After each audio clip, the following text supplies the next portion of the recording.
क्या आप यकीन करेंगे कि दशकों पहले रूसी सैनिक साइबेरियाई जंगलों में सिर्फ प्रशिक्षण नहीं ले रहे थे, बल्कि असली एलियंस से लड़ रहे थे। और सबसे हैरान करने वाली बात, यह कोई विज्ञान कथा नहीं है, यह सब CIA के गोपनीय दस्तावेजों में है। सोचिए, सैनिक, कड़ाके की ठंड, युद्ध अभ्यास, और अचानक अनोखे जीव प्रकट हो जाते हैं। पृथ्वी पर एलियन जीवन के रहस्य आपकी आंखों के सामने खुलने वाले हैं। तो चलिए कहानी पर आते हैं। वर्षों से अजीबोगरीब मुठभेड़ों, छिपी हुई सैन्य रिपोर्टों और अस्पष्टीकृत हवाई घटनाओं की फुसफुसाहटें इतिहास में धुंधली गूंज की तरह घूमती रही हैं, जिन्हें कोई पूरी तरह से पकड़ नहीं सकता। कुछ कहानियां जन्म लेते ही दम तोड़ देती हैं, अफवाहें बताकर खारिज कर दी जाती हैं, किंवदंतियों में बदल दी जाती हैं, या सरकारी गोपनीयता के इतने गहरे दबे रह जाते हैं कि दुनिया उन्हें फिर कभी नहीं सुन पाती। लेकिन कभी कभार कोई राज फिर से उभर आता है, लीक या गुमनाम सूचनाओं के जरिए नहीं, बल्कि किसी और भी ज्यादा चौंकाने वाली चीज के जरिए। एक खुफिया एजेंसी द्वारा चुपचाप जारी की गई एक आधिकारिक फाइल। और ठीक इसी तरह यह कहानी आधुनिक दुनिया में वापस आ गई, एक सार्वजनिक CIA दस्तावेज के जरिए, जिसे सार्वजनिक रूप से प्रकाशित किया गया ताकि कोई भी इसे पढ़ सके। कोई षड्यंत्र मंच नहीं, कोई बेतरतीब ब्लॉग नहीं, बल्कि असली CIA.gov संग्रह। यह अकेला ही वैश्विक जिज्ञासा जगाने के लिए काफी था, क्योंकि जब अत्यधिक गोपनीयता के लिए जानी जाने वाली एक महाशक्ति किसी रहस्यमय रिपोर्ट को सार्वजनिक करती है, तो पूरी दुनिया उसे सुनने के लिए झुक जाती है। इस घटना की जड़ें बहुत पीछे, शीत युद्ध के जमाने के उस जमाने में, जब संदेह और भय वैश्विक राजनीति पर हावी थे।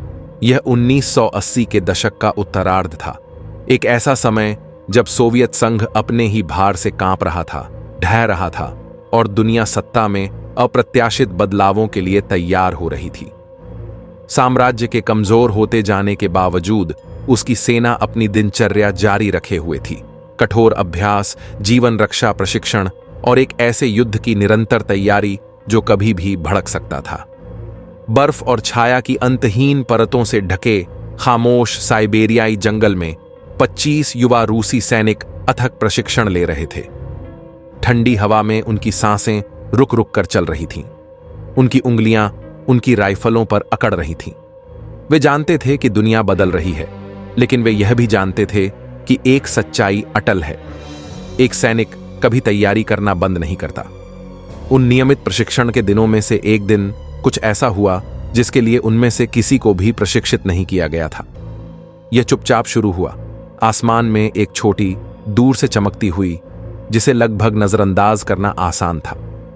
लेकिन जैसे जैसे सेकंड बीतते गए, वह वस्तु बड़ी, नजदीक और साफ होती गई। पहले तो जवानों ने सोचा कि यह कोई हेलीकॉप्टर या परिवहन विमान होगा, लेकिन साइबेरिया के प्रतिबंधित उड़ान क्षेत्रों पर कड़ा नियंत्रण था, और यह वस्तु किसी भी झात विमान की तरह गति नहीं कर रही थी। यह बहुत ही सहजता से, बहुत ही खामोशी से आसमान को चीरता हुआ अस्वाभाविक सटीकता के साथ उड़ रहा था। जल्द ही सैनिकों को इसका आकार समझ आ गया। एक डिस्क, धातु की, पॉलिश की हुई, पेड़ों की चोटियों के ऊपर बेहद नीचे मंडरा रही थी। न पंख, न इंजन, न आवाज। किसी भी सोवियत या अमेरिकी विमान जैसा कुछ भी नहीं जो कभी रिकॉर्ड किया गया हो। प्रशिक्षण हवा हो गया, सहज बोध हावी हो गया। युद्ध के दौरान अनिश्चितता के क्षणों में हिचकिचाहट जानलेवा हो सकती है। कुछ ही सेकंड में एक सतह से हवा में मार करने वाला मिसाइल लॉन्चर तैयार हो गया। हवा घनी, आवेशित महसूस हुई, जैसे एक युवा सैनिक ने लक्ष्य पर निशाना साधा हो। एक क्षण के लिए वह हिचकिचाया, डर से नहीं, बल्कि इसलिए कि उसके अंदर कुछ फुसफुसा रहा था कि यह कोई साधारण दुश्मन का विमान नहीं है। और फिर भी मिसाइल दाग दी गई। आग की एक लपट आसमान को चीरती हुई डिस्क से टकराई और उसे नीचे की ओर घुमा दिया। एक बहरा कर देने वाली दुर्घटना ने जंगल को हिला दिया, क्योंकि विमान जमीन से टकराया। बर्फीली हवा में आग और धुआं उगल रहा था। सैनिकों ने राहत की सांस ली। खतरा टल गया, या ऐसा उन्होंने सोचा। जब वे दुर्घटना स्थल के पास पहुंचे तो उनका आत्मविश्वास डगमगा गया। मलबा गर्म चमक रहा था, फीकी पड़ती ऊर्जा से धड़क रहा था। अजीब धातु के टुकड़े किसी टूटी हुई दुनिया के टुकड़ों की तरह बिखरे पड़े थे। और फिर हलचल। जलते हुए मलबे के अंदर कुछ हिलने लगा, आग की लपटों को चीरता हुआ। सैनिक जम गए, उनके जूते बर्फ में ढंस गए और 5 आकृतियां उभरी, छोटी, मानव जैसी, लेकिन निस्संदेह मानव नहीं। उनके सिर अनुपातहीन रूप से बड़े थे, उनके शरीर पतले और लगभग नाजुक दिख रहे थे। लेकिन सैनिकों को जो चीज सबसे ज्यादा परेशान कर रही थी वह थी उनकी आंखें। घना काला, अनंत अंधकार, मानो उन्हें कभी किसी रोशनी ने छुआ ही न हो। जंगल अचानक छोटा, घुटन भरा लगने लगा, क्योंकि 5 प्राणी उन आदमियों को घूर रहे थे। इससे पहले कि सैनिक यह तय कर पाते कि निशाना साधें या पीछे हटें, वे प्राणी आगे बढ़ गए। पहले धीरे धीरे और फिर समकालिक सटीकता के साथ वे एक दूसरे की ओर मुड़े। लोग अविश्वास से देखते रहे, क्योंकि 5 आकृतियां एक दूसरे में विलीन होने लगीं। उनके रूप पिघलते, घुलते मिलते, मुड़ते रहे, जब तक कि वे ऊर्जा के एक स्पंदित गोले में परिवर्तित नहीं हो गए। हवा में एक धीमी गूंजन गूंज उठी, फिर गूंजन तेज हो गई, गोला चमक उठा।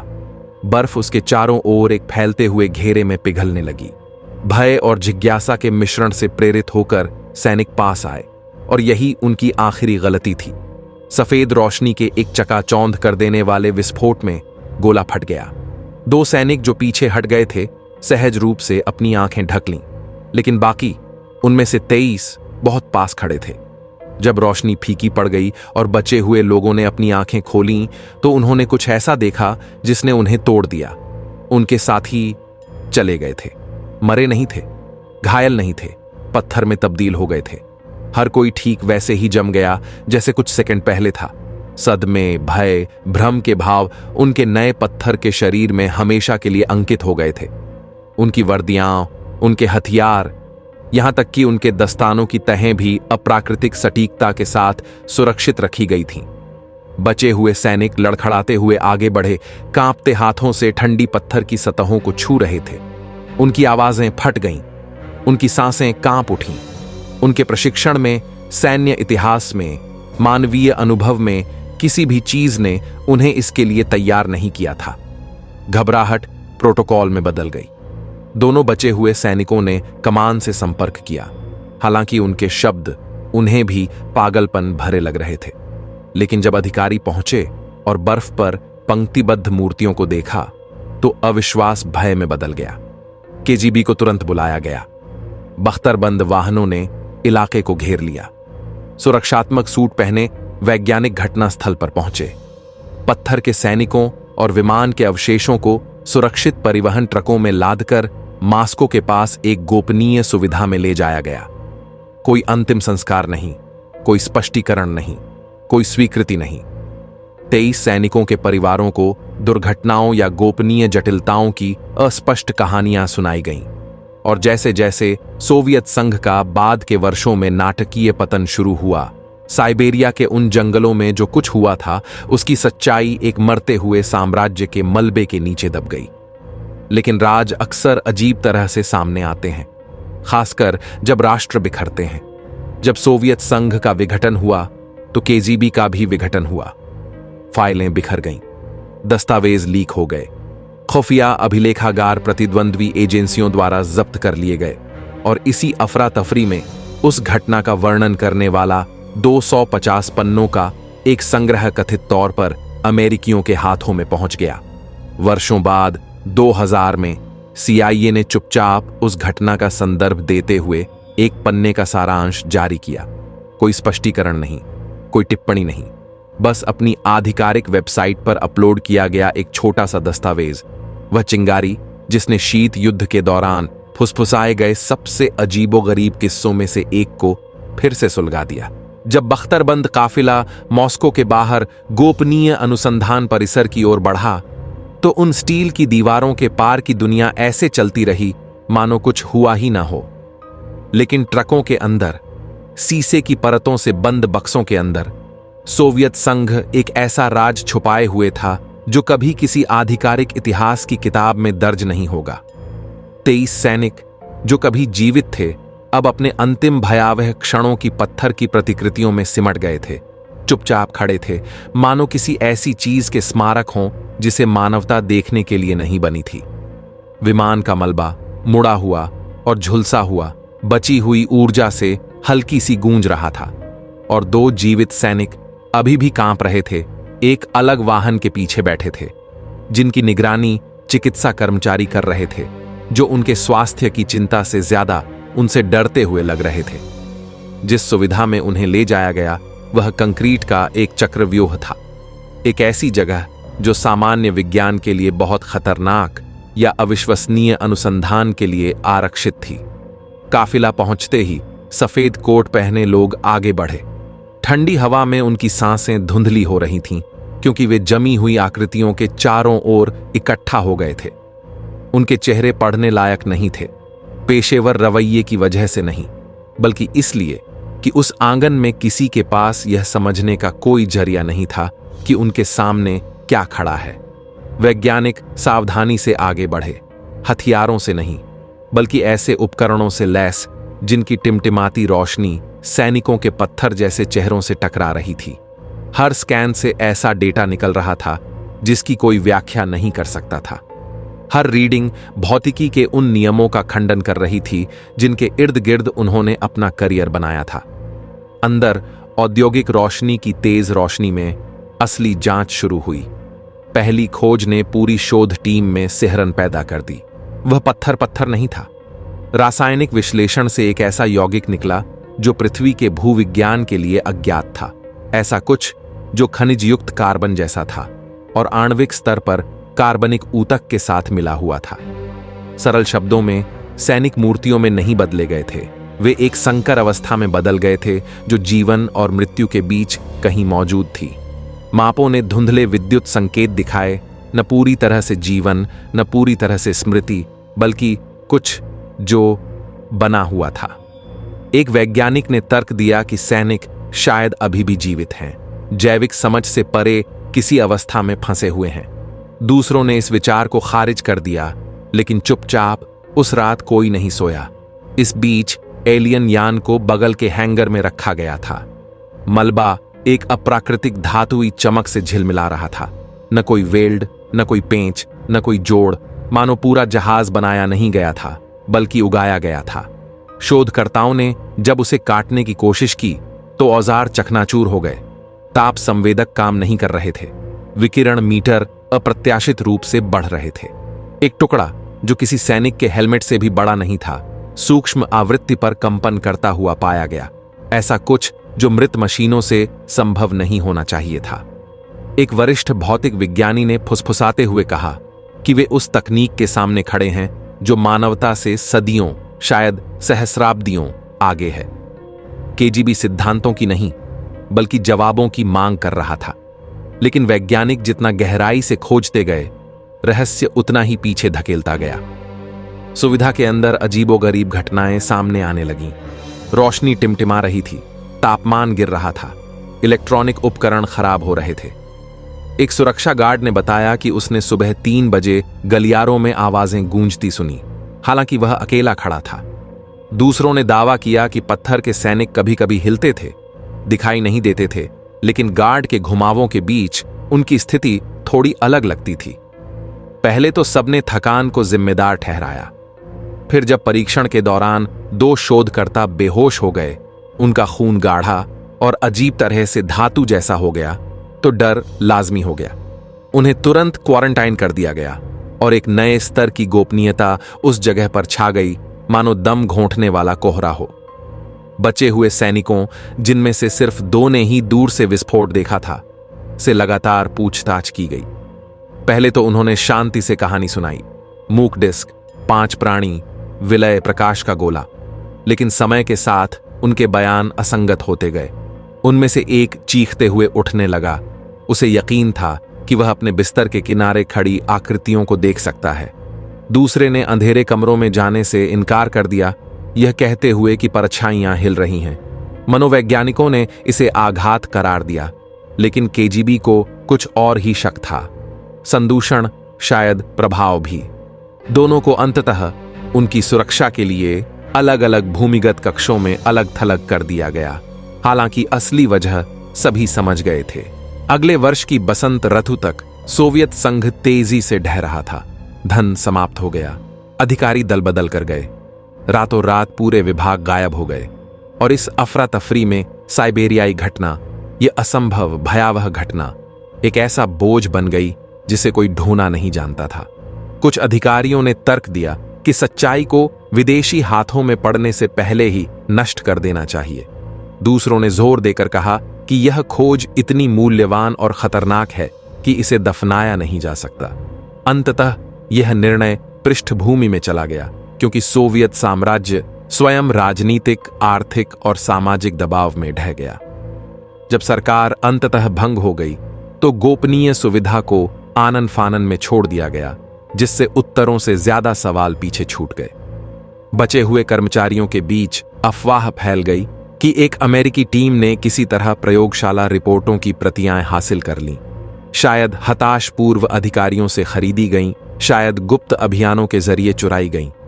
विवरण धुंधले रह गए, उस अशांत युग के कोहरे में खो गए। लेकिन यह निश्चित है कि वर्षों बाद एक बहुत बड़ी फाइल का एक टुकड़ा, एक पन्ना, CIA के सार्वजनिक रूप से सुलभ संग्रह में दिखाई दिया। एक सादा दस्तावेज, कोई नाटकीयता नहीं, कोई स्पष्टीकरण नहीं। एक साधारण डिजिटल संदर्भ संख्या दी गई और बिना किसी टिप्पणी के छोड़ दिया गया। इसमें घटना को स्वीकार किया गया, पत्थर के सैनिकों का जिक्र किया गया और मूल 250 पृष्ठों वाली सोवियत रिपोर्ट के अस्तित्व को प्रमाणित किया गया। इस छोटे से लगभग लापरवाही भरे प्रकाशन ने सवालों के एक नए दौर को जन्म दिया। अगर सिर्फ एक पृष्ठ ही प्रकाशित हुआ था तो बाकी 249 कहां हैं? क्या अमेरिकियों ने उन्हें खो दिया था, या उन्हें छिपा दिया था, या उन्हें पहले से ही रहस्यों से भरी दुनिया के लिए भी बहुत खतरनाक, बहुत अविश्वसनीय माना गया था? उत्तर अस्पष्ट है। लेकिन अगर CIA ने एक पृष्ठ प्रकाशित किया तो किसी न किसी समय उनके पास पूरी फाइल थी। और अगर यह सच है तो कोई न कोई कहीं न कहीं उन 23 सैनिकों, 2 बचे लोगों और उन 5 प्राणियों के बारे में कहीं ज्यादा जानता है जो प्रकाश में विलीन हो गए थे, जितना दुनिया को कभी सुनने की इजाजत नहीं मिली। जब परित्यक्त सोवियत अनुसंधान परिसर आखिरकार शांत हो गया, उसके खाली गलियारों में सर्द हवाएं बह रही थीं, तो खंडहरों पर एक अजीब सी शांति छा गई। लेकिन यह शांति ज्यादा देर तक नहीं रही। सुविधा के बंद होने के कुछ ही दिनों के भीतर बिना पहचान वाले हेलीकॉप्टर इसके ऊपर चक्कर लगाते देखे गए। स्थानीय ग्रामीणों ने रात में दूर से चमकती हुई बिजली की चमक देखी, चमकदार, सफेद और खामोश। और फिर जैसे कड़ी धूप में बर्फ पिघलती है, पूरा परिसर खाली होने लगा। पत्थर के सिपाही, मलबा, अनुसंधान उपकरण, सब कुछ अजीब तरह से गायब हो गया। फर्श साफ कर दिए गए, दीवारों से धातु के ब्रैकेट खोल दिए गए, यहां तक कि बिजली के पैनल भी हटा दिए गए। ऐसा लग रहा था मानो इमारत का इस्तेमाल धूल और यादों को समेटने के अलावा किसी और काम के लिए कभी हुआ ही न हो। किसी भी आधिकारिक रूसी एजेंसी ने जिम्मेदारी नहीं ली, किसी भी कागज पर सामग्री के हस्तांतरण का रिकॉर्ड दर्ज नहीं था। लेकिन बाद में कई जीवित वैज्ञानिकों ने संकेत दिया कि विदेशी दिखने वाले लोगों की टीमों ने सुविधा के अंतिम बंद होने से पहले इसे अपने नियंत्रण में ले लिया था, जो न तो रूसी बोलते थे और न ही खुलकर अंग्रेजी, कोड वर्ड और हाथ के इशारों से बातचीत करते थे। कुछ वरिष्ठ अधिकारियों का मानना था कि वे अमेरिकी थे। दूसरों ने जोर देकर कहा कि वे अलग अलग खुफिया एजेंसियों के एक साथ मिलकर काम करने का मिश्रण थे। वे जो भी थे, उनके पास ढहते सोवियत राज्य के अवशेषों से भी ज्यादा अधिकार थे। फाटकों की रखवाली कर रहे सैनिक बिना कोई पूछताछ किए एक तरफ हट गए। दस्तावेज सीलबंद कंटेनरों में ले जाए गए। हार्ड ड्राइव तोड़ दी गई, फिर भी ले जाई गई। 2 हफ्तों के भीतर गोपनीय हैंगर और प्रयोगशालाएं खाली कर दी गईं। वॉशिंगटन में जनता द्वारा उस एक भी जारी किए गए पृष्ठ को देखने से बहुत पहले खुफिया समुदाय के अंधेरे कोनों में अफवाहें फैल गईं। विश्लेषक गैर मानव जैविक घटनाओं और झात धातु विज्ञान से परे भौतिक प्राप्ति के बारे में फुसफुसा रहे थे। उच्च पदस्थ अधिकारियों के एक छोटे समूह, ज्यादा से ज्यादा 7 को बंद दरवाजों के पीछे जानकारी दी गई। आइज ऑनली नामक एक रिपोर्ट में 23 व्यक्तियों को गैर स्थलीय खनिज अवस्था में एक दुर्घटनाग्रस्त यान पर सभी प्रकार के पारंपरिक परीक्षण के लिए प्रतिरोधी और 2 बचे लोगों में मानक आघात के साथ असंगत मनोवैज्ञानिक लक्षण दिखाई देने का वर्णन किया गया था। दस्तावेज पढ़ने वालों ने इसे बेहद शांत बताया, उस तरह का शांत जो एक तूफान को छुपा लेता है। लेकिन जब अमेरिकी जानकारी इकट्ठा कर रहे थे, रूस में कुछ अजीब हुआ। 2 जीवित सैनिक, 5 एलियन प्राणियों के विलय के एकमात्र जीवित गवाह अपने भूमिगत कक्षों से गायब हो गए। गार्डों ने बताया कि गायब होने से 1 रात पहले उन्हें मजबूत दरवाजों के पीछे से अजीबोगरीब आवाजें सुनाई दीं। धीमी भिनभिनाहट, चटकती हुई स्थिरता और एक हल्की लयबद्ध धड़कन जो दीवारों से होकर कंपन करती हुई प्रतीत हो रही थी। सुबह जब दरवाजे खोले गए तो दोनों कमरे खाली थे। संघर्ष के कोई निशान नहीं, कोई टूटा हुआ ताला नहीं, कोई फोरेंसिक निशान नहीं। उनकी वर्दियां उनके बिस्तरों पर करीने से तह करके रखी हुई थीं, मानो वे बस हवा में विलीन हो गए हों। केजीबी को शुरू में अमेरिकी निकासी टीमों पर शक हुआ। दूसरों को इससे भी ज्यादा परेशान करने वाली वजह का डर था। लगभग उसी अवधि में इस क्षेत्र में अजीबोगरीब गतिविधियां होने लगीं।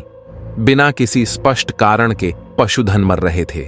सैन्य उपकरणों में चुंबकीय विसंगतियां दिखाई देने लगीं। दूर दराज की बस्तियों में रहने वाले ग्रामीणों ने दावा किया कि उन्होंने जंगलों में नीचे की ओर रोशनी चमकती देखी है। हवाई जहाज नहीं, बल्कि ठंडी नीली सफेद चमक वाले गोले।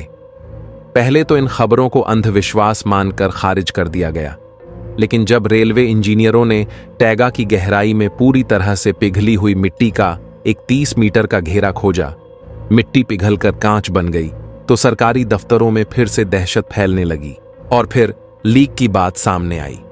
दुनिया साइबेरियाई घटना के बारे में बहादुर मुखबिरों या साहसी पत्रकारों से नहीं जान पाती। इसके बजाय पहला सार्वजनिक सुराग चुपचाप आ गया, एक डिजिटल संग्रह में दफन, जिसे CIA ने सूचना की स्वतंत्रता की नियमित जरूरतों के तहत जारी किया था।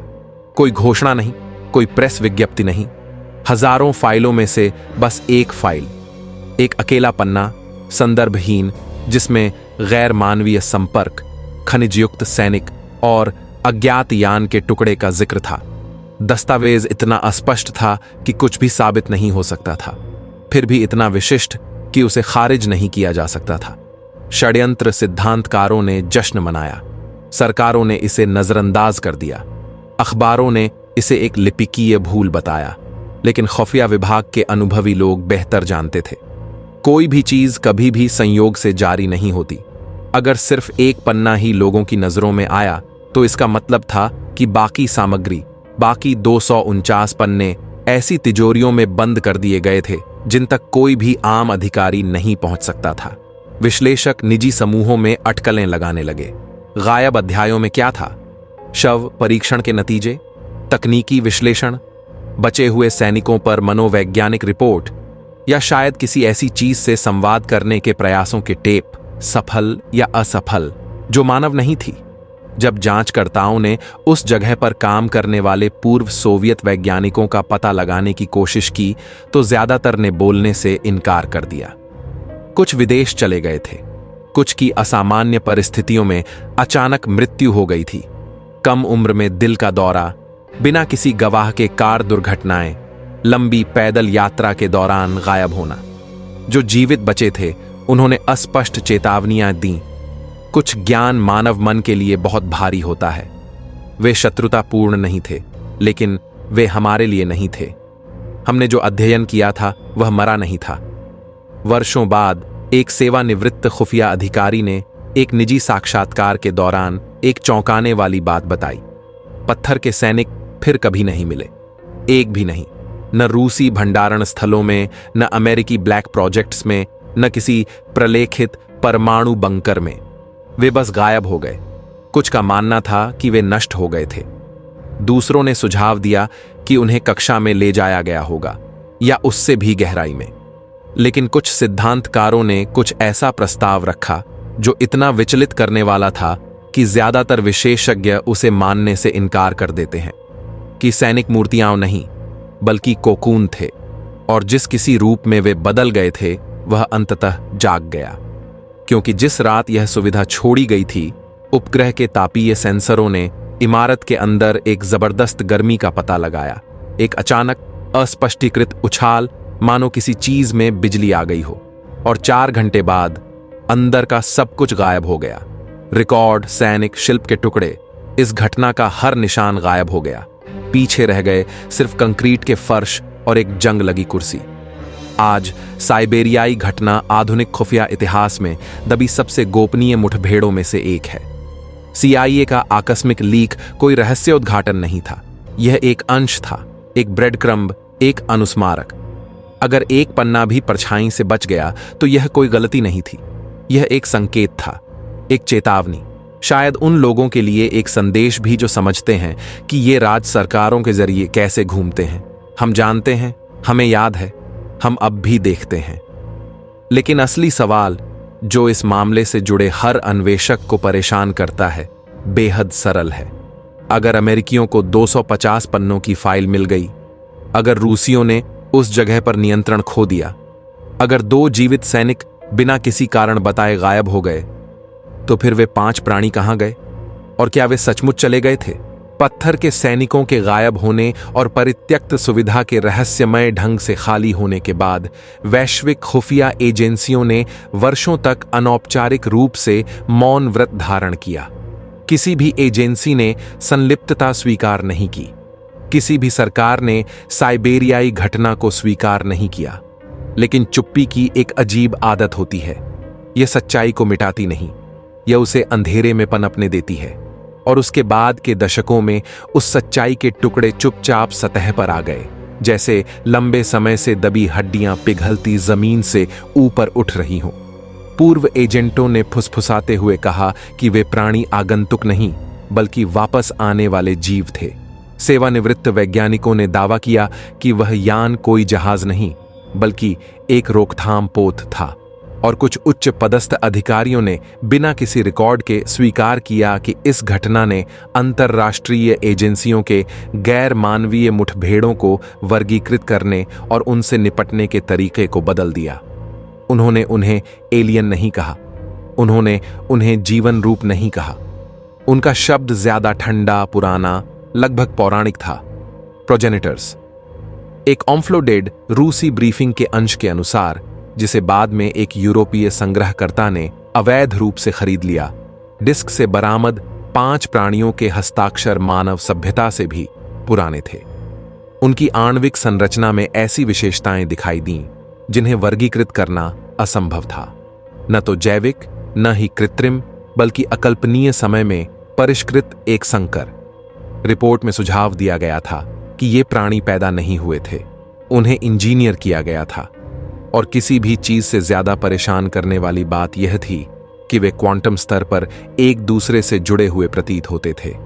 5 शरीर एक मन साझा करते थे। जब वे चकाचौंध करने वाले प्रकाश के क्षेत्र में विलीन हो गए तो उनकी मृत्यु नहीं हुई। वे अपनी मूल अवस्था में लौट आए, जिसे कोई भी मानवीय उपकरण पूरी तरह से डिकोड नहीं कर सकता था। शोधकर्ताओं ने शुरू में माना कि यह विलय एक रक्षात्मक तंत्र था, लेकिन एक वैज्ञानिक, जिसे बाद में संस्थागत रूप दिया गया, ने इसके बजाय तर्क दिया कि यह विलय यात्रा का एक रूप था, इस आयाम से बाहर निकलने का एक तरीका। इसी अवधि के आसपास पेंटागन के आंतरिक नेटवर्क में वर्गीकृत अमेरिकी उपग्रह चित्र सामने आए, जिनमें यूराल पर्वत के पास 5 धुंधले ऊर्जा चिन्ह उभरते हुए दिखाई दिए। वही क्षेत्र जहां जीवित सैनिक गायब हो गए थे। प्रत्येक चिन्ह 7 सेकंड के लिए दिखाई दिया, फिर गायब हो गया। ये रीडिंग किसी भी जात विमान, हथियार या प्राकृतिक घटना से मेल नहीं खाती थी। कुछ विश्लेषकों का मानना था कि ये जीव खुद को पुनर्गठित कर लेते थे। दूसरों का कहना था कि ऊर्जा के ये विस्फोट प्रतिध्वनियां थीं, वापसी नहीं। जो भी थे, पेंटागन ने छवियों को 12 परतों के पीछे सील कर दिया। फिर एक ऐसा रहस्य उद्घाटन हुआ जिसने उन चंद लोगों को झकझोर दिया जिन्हें इसे देखने की अनुमति थी। अपने अंतिम वर्षों में अपराध बोध से ग्रस्त एक पूर्व CIA क्रिप्टो एनालिस्ट ने खुलासा किया कि 250 पन्नों की सोवियत रिपोर्ट के गायब पन्नों में कुछ ऐसे थे जिन्हें उन्होंने पैटर्न कहा था, न तो पाठ न ही आरेख। ऐसे पैटर्न जो गहरे अंतरिक्ष के पृष्ठभूमि विकिरण से मेल खाते थे, खासकर अंतरतारकीय शून्यों के पास के क्षेत्रों से। ये पैटर्न बेतरतीब नहीं थे, ये प्राचीन मानव गुफा चित्रों में पाई जाने वाली संरचनाओं से पूरी तरह मेल खाते थे। सर्पिल, 3 खंड वाले प्रतीक, 5 बिंदु संरचनाएं। यही आकृतियां प्राचीन सुमेरियन पट्टिकाओं, सिंधु घाटी की मुहरों और नवपाषाण यूरोपीय नक्काशी में दिखाई देती हैं। सभ्यताएं समुद्र और सहस्राब्दियों से अलग थीं, फिर भी उन्होंने एक जैसे प्रतीक बनाए। निष्कर्ष चौंकाने वाला था। ये 5 प्राणी जो भी थे, मानवता ने लेखन, कृषि या यहां तक कि शहरों के अस्तित्व में आने से बहुत पहले ही उनके निशान देखे थे। वे पृथ्वी पर नए नहीं थे, वे अजनबी नहीं थे, वे लौट रहे थे। इस सिद्धांत को तब नया बल मिला जब जीवाश्म अभिलेखों का अध्ययन करने वाले एक पुराजीव विज्ञानी ने प्रागैतिहासिक खनिज भंडारों में अजीबोगरीब विसंगतियां देखीं।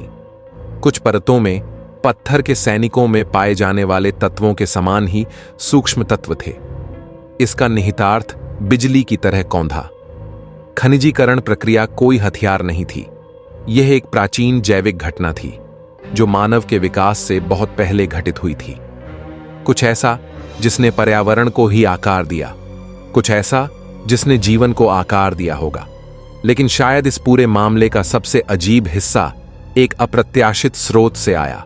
1999 में एक अमेरिकी श्रवण केंद्र द्वारा इंटरसेप्ट किया गया एक कोडित प्रसारण। यह संकेत किसी झात संचार से मिलता जुलता नहीं था, न तो मानवीय और न ही तकनीकी। शोर के भीतर विश्लेषकों ने 5 स्पंदनों के एक दोहराए गए क्रम का पता लगाया, जिसके बाद एक लंबी कम आवृत्ति वाली तरंग आई। 5 प्राणियों के एक में विलीन होने का पैटर्न। यह संचरण अंतरिक्ष से नहीं, बल्कि पृथ्वी के भीतर कहीं साइबेरियाई परमाफ्रॉस्ट के नीचे से हुआ था।